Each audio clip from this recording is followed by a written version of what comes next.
We're joined now on the Nordic Football Podcast by a special guest, and I'm delighted to say it's a welcome return to Shaun Constable, who is a good friend of the podcast. He appeared on episode 6. If you dig back into your archives, you'll have there's an episode there, Wolf Must Stay, and Shaun was one of our first ever guests on the Nordic Football Podcast.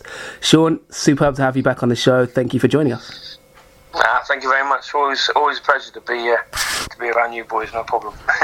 How's things? I mean, the last time we spoke to you, I think you were at Sandefjord at the time, and just for a brief background to those who may not be aware, Shaun has now since moved to Östersunds and has now recently left Östersunds. So, Shaun, you've been very busy in the last sort of year and a half that we spoke to you. Yeah. You straddle both leagues, Norway and Sweden, so you're very on brand for the show.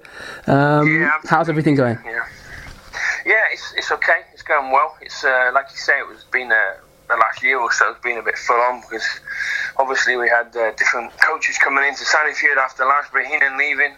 Magnus Pau came in, and then obviously that kind of project didn't work out so well. And then Marty came in with the Spanish contingent. We've done really well, and then I've obviously had the opportunity to move to Östersund with Ian Birchnell, who was obviously a friend of mine or a colleague as well. So, and I've been up there for that period of time, the end of last season and the beginning of this one, up to near enough halfway through. So, it's been good, interesting, I can tell you that. I can imagine so, yeah. I mean, just to recap, how did the move to Sweden come about? Because obviously you left Sandefjord, I believe. Well, the club was relegated last season, weren't they? And I think midway through the season or so, you parted ways with them.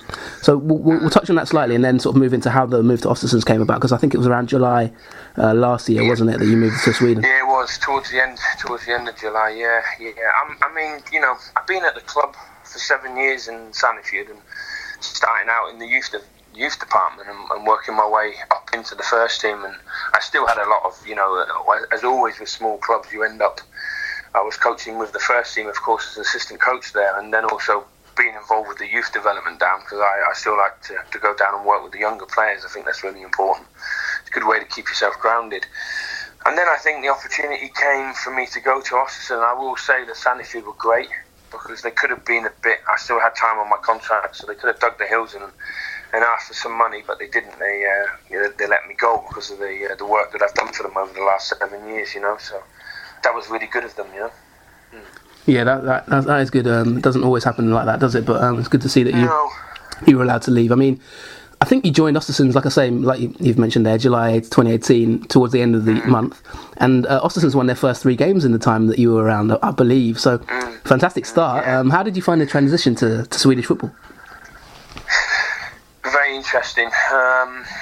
I feel that Swedish football has a different feel to it than Norwegian football. Definitely more coach-driven, more tactical, technical in a game sense, I think. Of course, you've still got teams that maintain the Swedish tradition of being a little bit direct in the 4-4-2, but now the culture in Sweden has definitely changed, and without a shadow of a doubt, Graham Potter was a major part of that revolution. There's no doubt at all about that. So going up there, my first game was against Elfsborg away, where we won 2-0. And that was like a bit of an eye-opener, I could admit, meeting the lads for the first time, and just trying to get used to the level. I think Ian gave me a really good piece of advice, which I will take with me wherever I end up now, is that he said, I want you to come in and don't think about anything that you want to change. Think about what you don't want to change. Think about what's good, and then can we adapt different versions of that.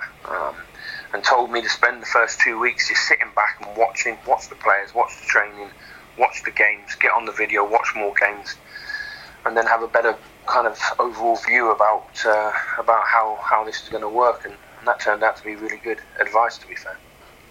What was your general knowledge like before you had moved there? I mean, obviously, I know you know the leagues very well, but just you mentioned there that it was an eye opener, and you spent the first 2 weeks observing. What would you say in that first 2 weeks you saw that was maybe that changed your opinion or was different to what you'd already knew? It didn't change, but yeah, I knew a little bit about Swedish league, but you get obsessed by your own league that you're in, so it's always been more Allsvenskan and the Obos league, because as a Sandefjord coach, you go up and down on a regular basis, so... And then, it's kind of a different way of playing football, and also, without being rude, kind of going from a team like Sandefjord, who are quite strong in the Obos, a little bit weak in the Eliteserien, going to a team like Östersund. When I was there, Sam and Goddard was still playing. So when you see some of the players, well, he was the last one of that group to disappear, I suppose. Hossam being there as well from what happened, Curtis Edwards, Tom Pettersson, just a little bit higher level. I just remember setting up a box for the first time I did a little bit of coaching, and Brian Waite, one of the assistants, says, I think that's a bit big. And I said, well, we'll see. And then after about 5 seconds, I realised it was too big because the two in the middle were just running. And then I had to stop it and make it smaller, because you just see the level of the players that was higher. The technical ability and the speed of the ball and how they wanted to play was it was a higher level, no doubt whatsoever. So then you have to adjust your coaching, and in many ways it's easier. When you're dealing with highly professional and highly intelligent players, it is easier to coach. There's no doubt about that. The difference is that when you deal with those level of players, is that they put you under more pressure as a coach, i.e. from a tactical and technical point of view, they will come in there and ask you some difficult questions sometimes. And the one thing I definitely found was when I went there is that the players, they don't accept you just because you've just been announced as assistant coach in Östersund. They don't care about that. They want you to prove yourself, to show them that you're actually worthy to be there. And I found that's an interesting challenge, How do they challenge you in that sense? Do you have any sort of examples of how that happens? Because obviously I'm sure they're very welcoming in their general demeanour, but how do they challenge you? How does it manifest itself? Yeah, they want to, when you're doing your sessions, they're like on you on every detail, So if you're like a little bit off with your explanation, they will quickly say, Shaun, that doesn't work, we should be doing this way. Yeah. Maybe, but I think actually, no, you shouldn't do it that way. You should do it like this, because that's what I want you to do. And then they're like, oh, okay, yeah, that sounds right. So it's just I think it's just a natural football thing. Mm-hmm. I think it's just, I don't care what country you go to, I think they're all a little bit like that, do you know what I mean? So sort of asking you a lot of questions and that kind of thing. Yeah, and they just sometimes they can, they're watching you to make sure that if you're making any mistakes or any slip-ups and stuff like that, and it's, I like it. It keeps you on your toes. It makes you a little bit like, okay, now I have to be on, because they, we demand them to be on, so we have to be on. We can't just be demanding the players to be on if the coaches are not on, Are we set up quickly? Are we sharp in the transition from one session to the other? These are real important details in how you work. And the more you get into looking at a higher level of football, that's very much what it's all about. Working with intensity, Yeah, that's fascinating. I mean, yeah, as you mentioned, they're working with Ian Birchnell, and the club I think also had Dave Webb who was doing recruitment. So there's a bit of an English, as you said, Brian Wake as well. There's a bit of an English contingent there, isn't there, or British contingent? How was the working environment at the club following on from Graham Potter as well? Is there definitely that English sense to it, or was there, for example, did you pick up some Swedish, that kind of thing? What was the working environment like? Yeah, they're so used to having the English around. Of course, towards the end, 7 years, Graham was speaking Swedish, but he still did all the coaching in English. That never changed. So interviews and stuff he would do in Swedish for the media and stuff, but all the coaching was still done as they kept it the same way, So that was an important factor on it. Yeah, there is a little bit. I mean, Brian Wake's he's been living there 8 years in Sweden now and understands and speaks Swedish. He was brought in really at the time to cover Johannes. Of course, she was having a child, and of course Ian was like on his own because everybody left. Björn went not long after. Graham and Billy went, and Kyle, of course. So. I think people got to understand that up to the end of last season, in December, I think it worked out that there was 19 people left the club Wow. In terms of players and coaching staff. 18 it was. So that's a massive turnover for any club to deal with, you know. And to be fair, even though I don't know how people see it, but when we came 6th place last year, after we sold Sam and Godos, we lost 4 games on the bounce because we lost our talisman. I don't think people realised how unbelievably good that was. I don't think Ian's been given the credit that he deserves for that, because the hardest job to take over in Swedish football was Östersund from Graham Potter, without a shadow of doubt, and I think he did it really, really well, you know. So from that side of it, of course, then obviously he knows coaches that come in that are English, so he brought me in myself as well, so I've been thankful for that. No, absolutely. Yeah, I think we mentioned it on one of the podcasts around the time when he did take over, that it was almost like kind of a Ferguson Moyes type situation where, you know, a legendary manager sort of leaves and someone has to come in and pick it up, and, you know, like you say, maybe it has been not really fully appreciated how finishing 6th, you know, what an achievement that was. What was your thoughts on the overall end to the season and, you know, your first sort of few months there? You know, tell us about that period of time. The trouble with football is that all you need is a couple of injuries at the wrong time, and we had them.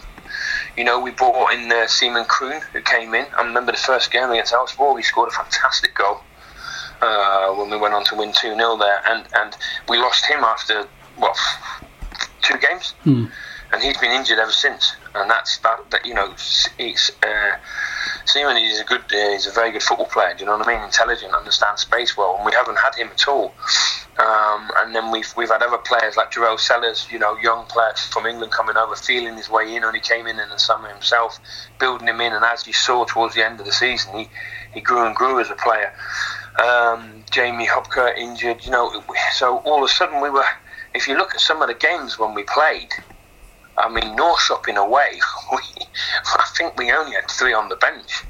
I'm pretty sure. I think we had 4, but I know one of them was injured, so we couldn't. He was just filling the space. Do you know what I mean? So it didn't look as bad as it was.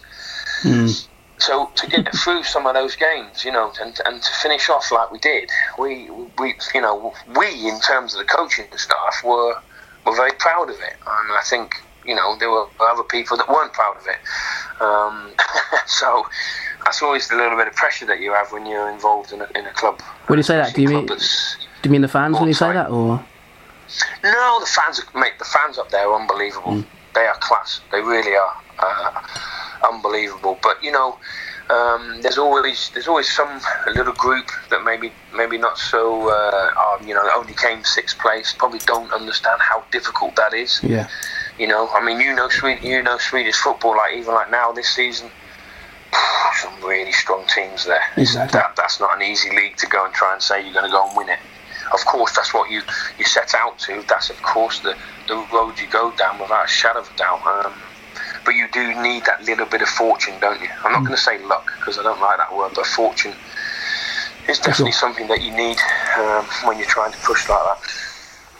What was your what were the aims? Because obviously you finished 6th. I think, like you say, I think that was a good end to the season, to be honest. And, you know, when you look at some of the players that you lost, you know, just looking at it, you know, you've lost the likes of Ken Semmer, Dennis Wigren, as you say, Saman. You know, there's a lot of players that you've kind of had to filter out of the squad and replace. How did you look at it going into this season? You know, the season ends, you finished 6th. What was the agenda then, and what were the expectations maybe coming into this season? You know, absolutely, we wanted to fight like hell for top 3. You know, we really did. We look towards the top 5. Of course, when we start every season, you want to win the league, but obviously we're not stupid. We know that becomes really, really difficult. You know, I'm not very good with names, but the striker from Malmö, Strandberg, that went to Örebro. You know, towards the end, we were obviously looking. You know, could we bring him in? And Malmö were very well. No, we're not letting him go on loan to you, because we see you as a team that might be challenging us. Oh wow! And that was like, okay, that was a bit of a kick in the teeth for us, but also it was a bit of kudos to think, wow, do they actually think that we're at that level? So that was really interesting, you know. Yeah. And we felt like we felt like even up to now, if we could get our best 11 on the pitch on a more regular basis, we would without a doubt be a lot higher in the table than we are right now, definitely. But we haven't been able to do that, and that's, again, we go back to having that little bit of fortune, have been unfortunate with some of our injuries early in the season, and we haven't really been able to field our best 11, I don't think, to be honest. Yeah, and it's been a bit of an issue, I think, in that sense, because obviously at the moment the summer break is on in Sweden, and you've gone into it in kind of a mid-table-ish position, sort of 10th in the league, just lower mid-table. 3 games won out of 12, 5 draws, 4 defeats. Let's look at the summer, as you just mentioned there. You had, winter, or should I say, the window. The recruitment. There was a lot of English players who sort of came in, and players from maybe English leagues like Palace, for example. Juno Baptiste, Jarell Sellers is another one. Ravel Morrison is the major name. How much input did you personally maybe have into recruitment? Is it a very much collegiate thing at the club, or is it done by one person in particular? And tell us a bit about the players that you brought in, and just the thinking behind some of the players that came in, and we'll touch on a couple of them in particular in a minute, but just in general. Yeah, I mean, obviously David Webb is like integral part of that as the sports director, along with Ian, along with Martin, who's the CEO at the club, and of course the board. It's a group dynamics, but the board don't come in and make any decisions over players and stuff. It's down to Ian. It's down to Ian. Ian always has the say on who the yes or no's. Simple as that. It's all of our job on the coaching staff as well. To Dave is to put names forward. Brian Wake has a really good in-depth idea of players in Sweden, so he knows the Swedish market, which we need to be stronger at. There's no doubt about that. So of course, then we look to bring in players. Francis has come in, who we brought in, who is without a shadow of a doubt, he's a goal scorer. He's got a real. He's that little. He's like Jeffries, that Wenger called him a fox in the box when he took him to Arsenal. But the thing about Francis is they never played men's football. Let's be honest. He's played youth football in England, and even though the level's high there, it has taken him some time to adjust. I think he will have an impact in the second half of the season. I think he can develop into being a good substitute to build towards next season to becoming a starting player. He's building and working really hard with his link play. But I tell you what, when he's in the box, he knows how to score goals. He's got a real knack. He's got a real knack of that. And the weird thing is, and you know this yourself, he does the hard things easy to score goals, and then some of the easy things he does difficult. He does it a little bit the opposite way around. But he will learn. He wants to learn. He's hungry, and he's not lightning quick, but he's if I use the word sharp, he's quite good at finding space and getting away from people over those few yards. Yeah. I think his top speed is not electric speed, but he's not bad. Of course. It's interesting. I mean, just before we carry on with some of the other players there, I just wanted to ask you that because you raise a really good point, which I wonder sometimes about sort of under 23s football in England. Clearly it's a high level. You have a lot of top players there on a lot of money, that kind of thing. But I've often watched a lot of youth 23 games, that kind of thing, and you do wonder about the competitiveness of it. And I've spoken to a lot of scouts at games and things like that who they're questionable about the level of it and the value of it sometimes for players. What are your thoughts there? Because you just mentioned it, and it's quite an interesting topic, I think, the transition to a major league. Yeah, I would very much like the idea that they have here in Norway, actually. And I think Pep Guardiola mentioned it. I think they do the same in Germany and in Spain, where like Barca 2 playing in a competitive league, a really difficult league, and the same as like when I was in Sandefjord, I was the head coach of the 3rd division team. Now you might laugh about that, but still 15, 16-year-old players who were developing are playing against men, and even though that level is not really hard, the physicality and the way of dealing with the ball under pressure with playing against men, that I think it brings players on quicker. My little thing about 23s football is that sometimes you watch it and it is very nice and tactical, and we pop the ball about and we play. There's not many like. What does it matter if you lose? Not really, does it? Whereas like now a friend of mine who's coaching here in Norway in the second division, they're looking to go up into the in the third division. Sorry, they're looking to go up into the second division. Vålerenga at 2 are like really working hard to get back into the second division. And they got relegated last year because they have a high level of international youth players in the club at the moment. Yeah. So they want to be in that second division, so that they're putting their younger players in extremely difficult situations, because that second division in Norway is actually quite strong, because they changed it into 2 leagues. From 4 they dropped it into 2 to make it stronger competitively. And I think that's a little bit of an issue that they need to try and sort out in England, hence the fact that they still use the loan system, so that for the best players need to go out on loan and play football against men. Yeah, exactly. You know?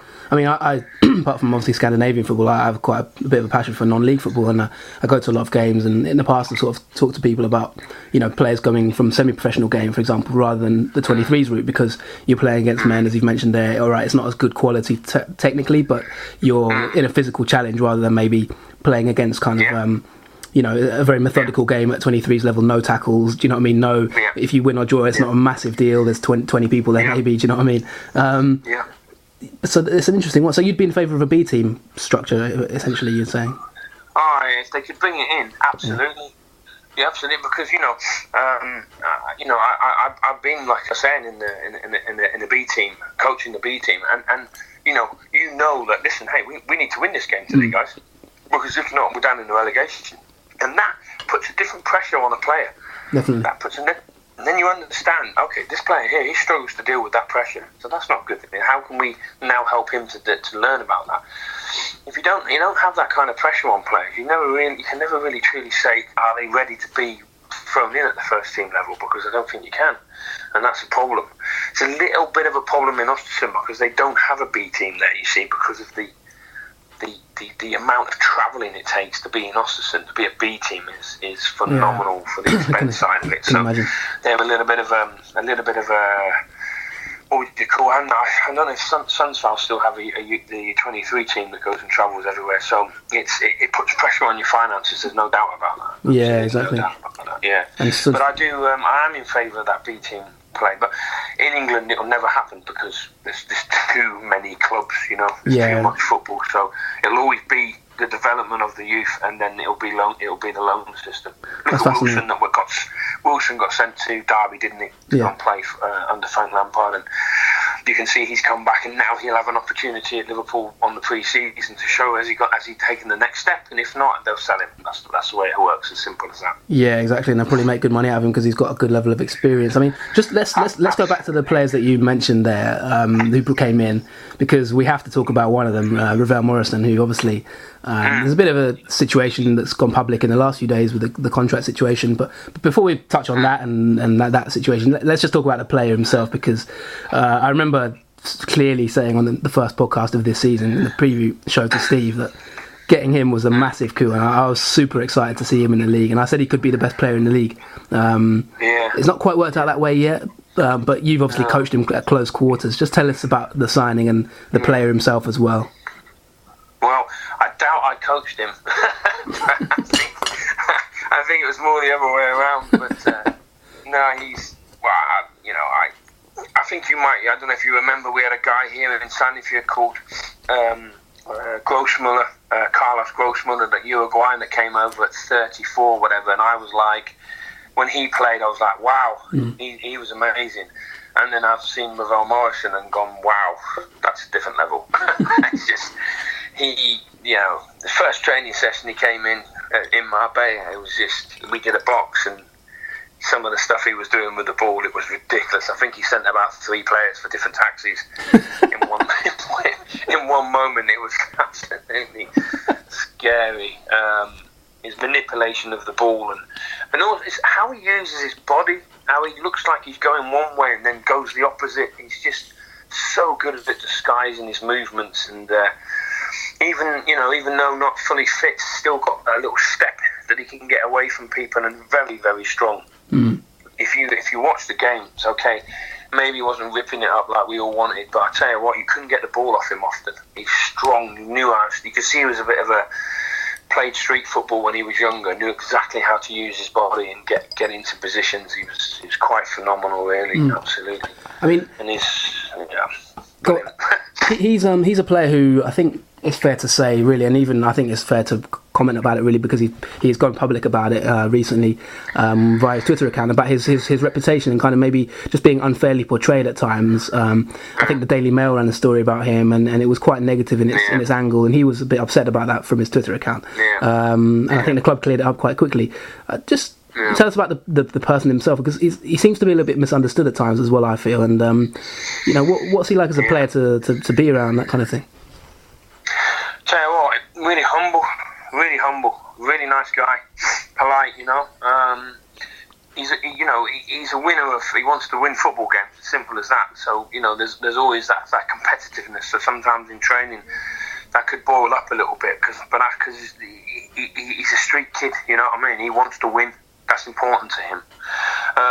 But honestly, a really good guy. I mean, you obviously know about when we pushed or took 4 of the youth players into the first team squad to do this slightly different way of thinking about how to develop young players in the Östersund area. And a guy that's been where he's been, so good to the kids, talking to them all the time, trying to help them, encouraging them in training sessions when they were involved.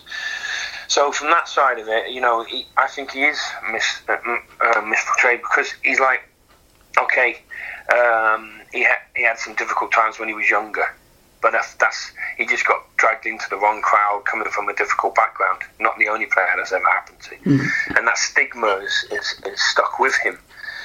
And actually, he is not like that. You speak to a lot of people around Östersund. If you go into the town, they'll say, "Oh, what a nice guy he was." You know what I mean? And he showed himself in that respect really, really well, and he wanted to do well for the team. And without a shadow of a doubt, if he hadn't picked up the injury, you could see in the game against Elfsborg and the game against Eskilstuna, he was starting to have a big influence on the game. He was starting. We played him a little bit deeper, got him on the ball more, let him have his distribution, and he started to make us tick. He really did. And that injury just come at the worst time for him, and obviously for us. Simple as that. It's a bit of a shame. I think. You mentioned there his ability on the ball and that kind of thing as well. Would you say he's one of the best players you've worked with? Yeah, the best. I probably never worked with a player as good as that again. I wouldn't imagine, unless I'm lucky enough to step up to another level. But it was fantastic. Some of the manipulation with the ball. I mean, we were playing a 4v4 and the ball came and he did this kind of spin and kicked the ball with the back of his right foot in between the keeper's legs, and completely did it on purpose. Everybody just stopped for a split second, was like, Jesus, did he actually really do that? It was unbelievable. And the keeper didn't even move, and he ran away giving him the gun sign, like, I've just done you. And it was just almost the whole session just like stopped for that split second of, oi, did that happen? So it was unbelievable, and that's what he was like. He could be, absolutely outrageous and stuff. So I really hope he gets back from injury and kind of can recover his form, to be fair. Oh yeah, me too. And even though there's been a lot of stuff in the papers flying around, I know that it's not completely, doors not completely closed in Östersund. So I don't know if that's where that's going to go. No one really does at the moment, but it's not like nobody's left on bad terms. There's nothing bad happened about anything. Do you know what I mean? It's just to see what's going to happen. Basically, simple as that. I think unfortunately in the media world we live in at times, there's always a lurch to go negative rather than positive, isn't there? And I think some of the stories that came out, it just seemed to me, it's good. Yeah. It's good sometimes that you have Twitter in a way, isn't it? To be able to, he came out straight away and put it right. I think that maybe players didn't have that 20 years ago, which is maybe a positive side of it. But, I mean, it's about understanding how to use social media. Of course, there's been other instances where some players have not used social media so cleverly. So, anyway, I won't talk about that. But moving on swiftly. Who do you think will win a title? Just going widening things out a little bit. Who do you think will win the league? Well, I remember we had a conversation on the message at the beginning of the season. You remember we did, yeah. You did predictions, and I said Malmo. You did. And I know, they to me they're just like a machine. They remind me a little bit of like Rosenborg a few years ago, a little bit. I think Rosenborg played a little bit more fluently, but Rosenborg changed their style of play a little bit to play in Europe. So maybe some people are saying, they were a little bit boring, but you could see at the time Ingebrigtsen changed the way they wanted to play to be stronger in Europe, and I think that's what Malmo were doing. I think Malmo were saying, okay, yeah, maybe we're not the prettiest team to watch, but we're bloody strong and effective, and that's what they are, when they played against what was the game they played with Elfsborg, I think it was, went 1-0 down, player got sent off for Elfsborg and they win the game 2-1. Yeah. And you're like, that's just, they grind the game, they grind it out, they get those late goals. It's a little bit Man United back in the old days, old Fergie time and all that, it's now Uwe Rosler time, isn't it? Yeah, they're ominous. And I think also if you look at their statistics, we've been looking at the data and with Y-Scout, and they're kind of top of their XG charts for kind of goals, predicted goals against as well. Their numbers are really strong as well. It's not just kind of the fact they look so solid. They are producing in both ends of the pitch as well, aren't they? And especially when they get Rosenborg on the pitch. He's the natural leader that you want in your pack. He's the guy that runs the dressing room retrospectively and says, hey, listen, this is what we do out on the pitch, and he kind of is that. He's that fulcrum of Uwe, if you want, on the pitch, and that. So he's very clever. He knows when it's the right time to press, and when he goes the trigger, you see the rest of the team react from him. They follow his pressure, and if he drops off, they know, now we need. So he's very influential like that, and he scores goals. He's still scoring goals at his age, So. Definitely. They are strong, but there's a few teams that are chasing them. Djurgården are doing really well at the moment. I think they're a very good team. Quite good again. Their forward line's sharp, very sharp. We found that out to our own cost not so long ago down in Stockholm. But I think they can be a little bit vulnerable at the back sometimes. I think at times, but they're coming quite hard. North Shopping are starting to step up again. So they had a bad start, as you know. So I think it'd be interesting to see how it pans itself out, actually. But I think Malmo are the team to try and beat. Anybody gets over them this year, they end up being champions for me. For sure. One thing I wanted to ask you about, actually, is we touched on stats there. I mean, earlier in the season, I don't know if you... how much attention clubs in general pay to statistical kind of data and things. Östersunds XG numbers were kind of looking a little bit weak at the beginning of the season, and I wondered if clubs, do they look at that? Do they pay attention to it? We kind of flagged it, but you were getting results at that point, I think. Is it something you ever look at and worry about? Or not really. That's our point. Yes and no. I'm going to be honest with you. Yes, of course, we look at them, and sometimes we don't always agree. I don't always agree with how those numbers fit, because the trouble with those numbers at times is that they don't take in consideration circumstances. Yeah. Or, of what certain situations happen. You know what I mean? So you can say that, okay, against Falkenberg, we had an interesting game against them. And at the time, their numbers were higher than ours, but they were losing games and we weren't. So the thing was, they looked like they could score goals, because when we did the analysing of them, when the ball went into the box, they had five players charging in there. Yeah. So of course, if there's 5 players charging in, that means they leave a lot of space somewhere else.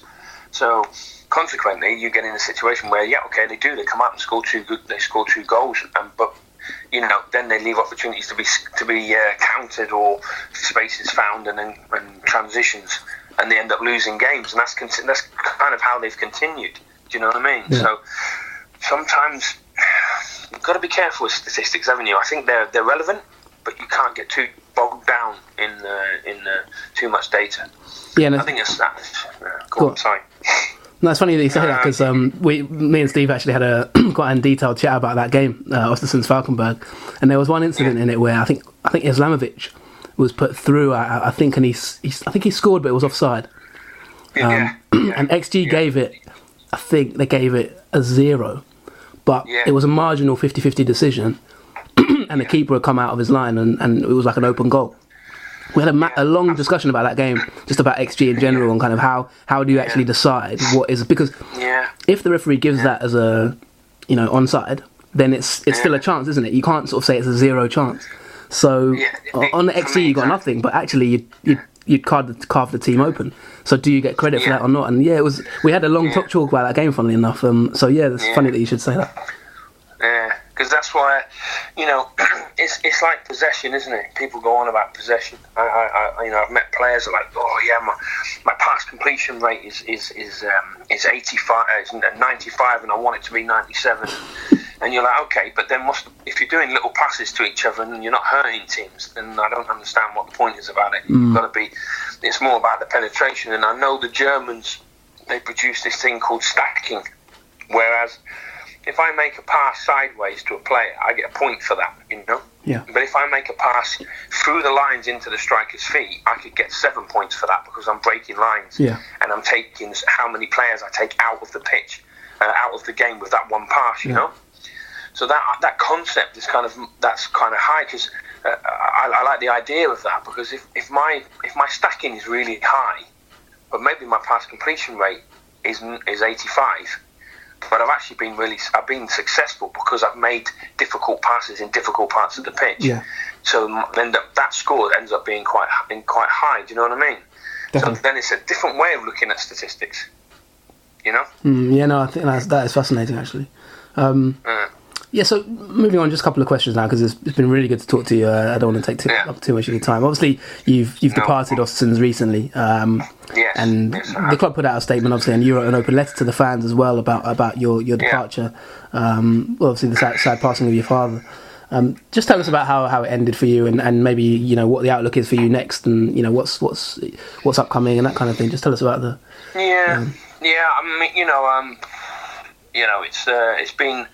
It's been a little bit difficult.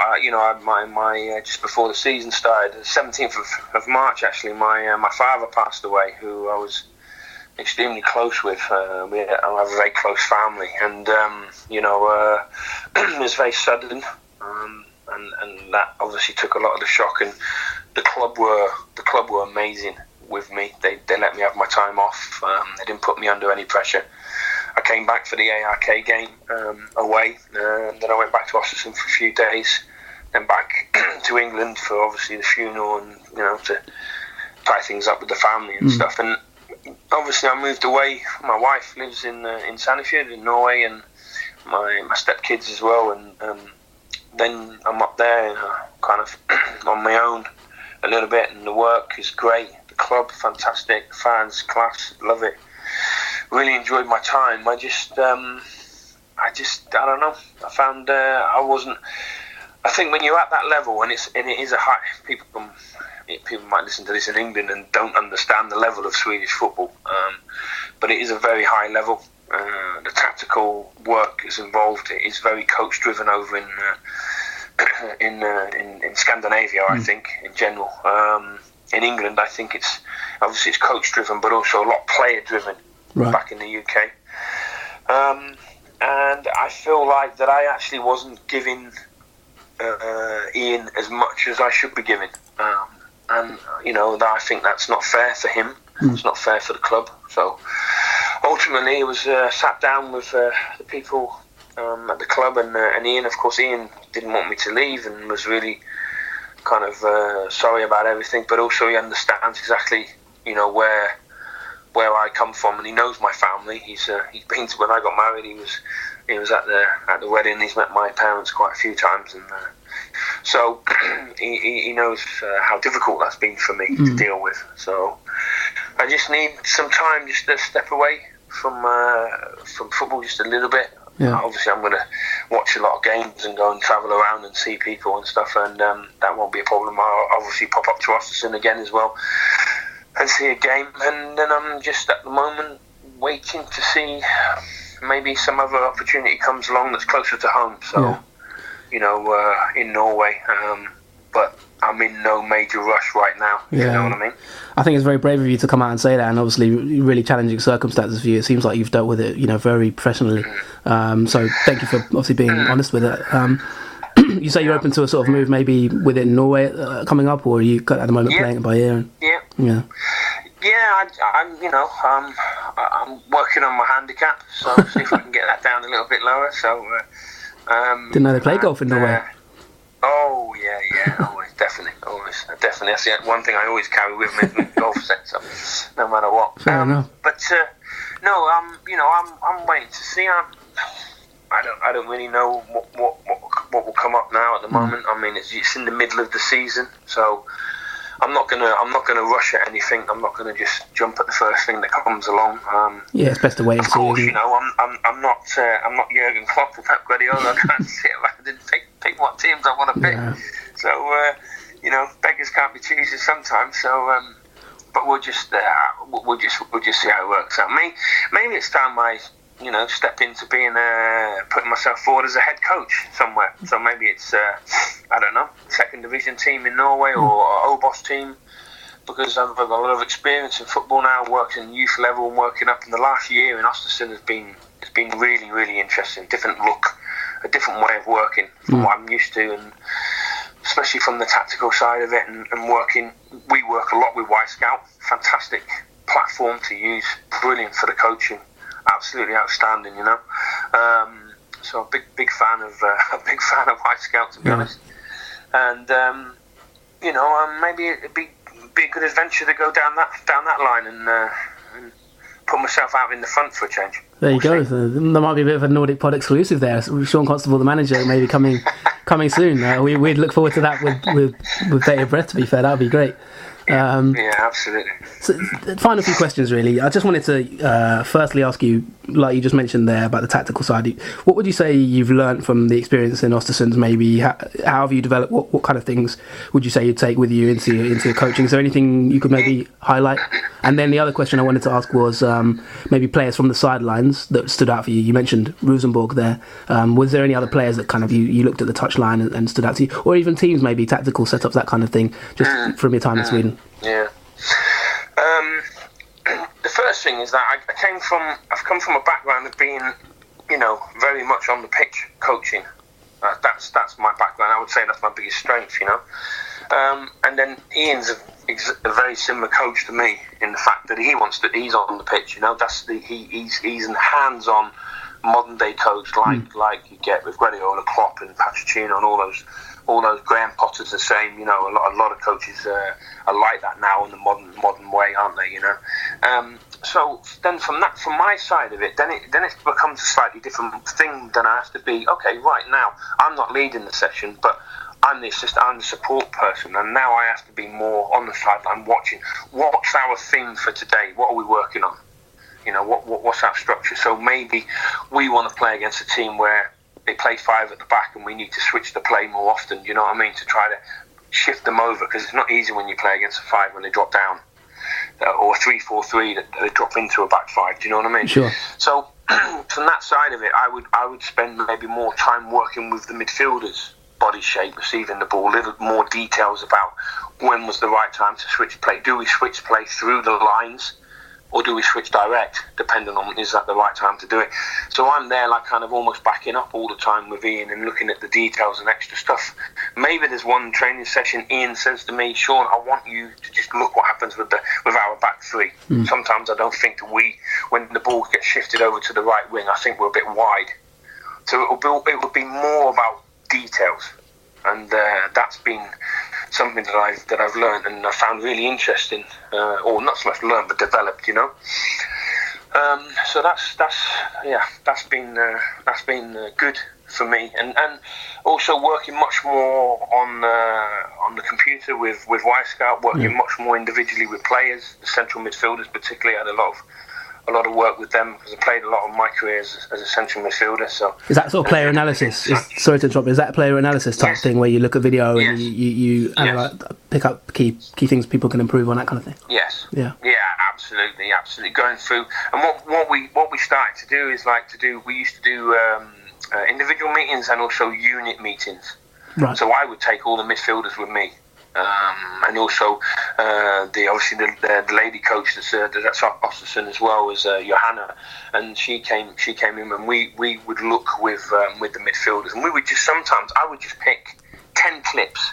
Sometimes we'd use video that we have in the training sessions, and sometimes we'd take it out of Y Scout on some of the games, and sometimes I would pick a clip for 2 minutes and just play it, and then go back to the beginning, start it, and say, "What do you think?" And the players have the answers. The players have the answers, you know. So we end up having really good discussions. Yeah, but I would say maybe I don't think you should go that far over. And they're like, yeah, but I did because I moved that player. And you're like, okay, wow, that's interesting. And then you have discussions. And then the players feel like they're now part of the development and decision-making process rather than just being told what to do. And I think that becomes really important for me.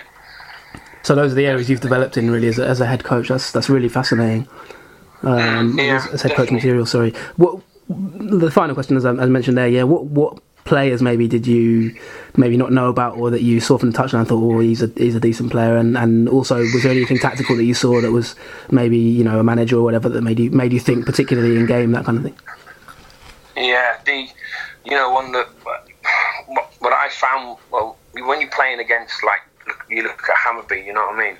You look at some of the players they have up front for them. I think is it Jordic that plays up front for Hammarby? I'm not very good. I'm terrible with names. Yeah, Nikola Jordic. And he's a real. People love to hate him, don't they? Yeah, they do.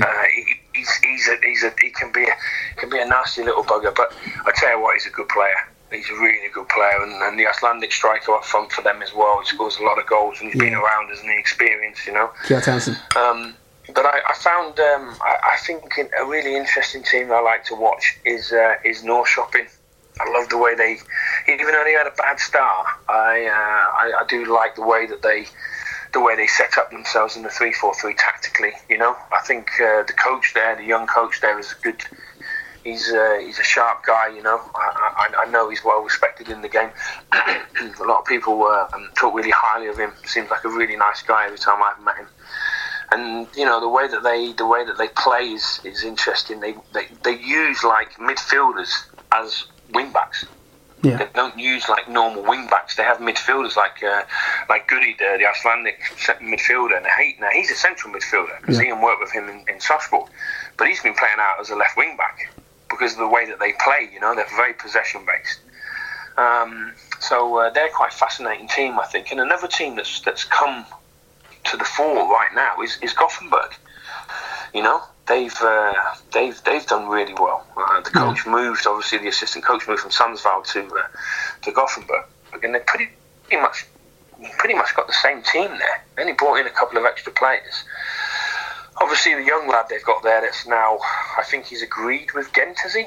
Yeah, Benjamin Nygren, he's off to Genk. Yeah.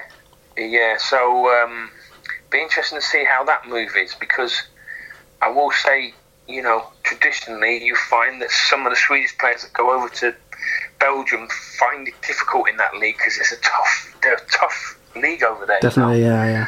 The training mentality is very, very hard over there, actually, more than what people give it credit for, So it would be interesting to see that. But he's done really well. He's done fantastic, and I think the team itself, the way that they play, I think they've started to really shock some people, and they'll be interesting to see, where they end up at the end of the season, and also you can never take away what AIK do.